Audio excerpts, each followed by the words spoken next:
श्रीयुत नागलकर म्हणतात, संता गजानना विदर्भ देशात येऊनी पुनीत केले शेगाव, तेणे बालपण घालविले पुण्यभूमीत, प्रथम संताने महाराष्ट्रात, अक्कलकोट नामे नगरात ते स्वामी सन्निध्य राहिले.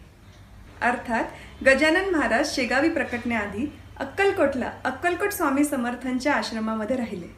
तिथेच त्यांनी त्यांचे बालपण घालवले.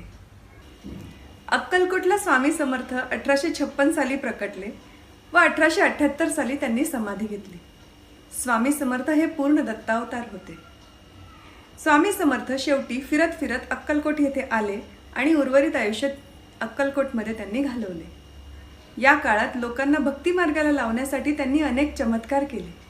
अशा स्वामी समर्थांजवळ एक दिवस बाल अवस्थेतील गजानन महाराज पहाटेच्या वेळेस येऊन पोचले. त्यावेळेस स्वामी समर्थ भक्तांना उपदेश करत होते. महाराजांनी स्वामींना पाहता क्षणीच ओळखले. त्यांनी स्वामींना प्रेमाने आलिंगन दिले. स्वामींनी बाल गजाननाची मूर्ती निहाळली व त्यांना आशीर्वाद दिला की तू सिद्ध पुरुष होशील.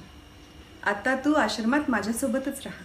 त्यानंतर गजानन महाराज स्वामी समर्थांसोबत अक्कलकोटला आश्रमातच राहायला लागले. दिगंबर अवस्थेतील बाल गजानन व त्यांची तेजस्वी मुद्रा पाहून दर्शनार्थी स्वामी समर्थांसोबत बाल गजाननांचेही दर्शन घेत असत.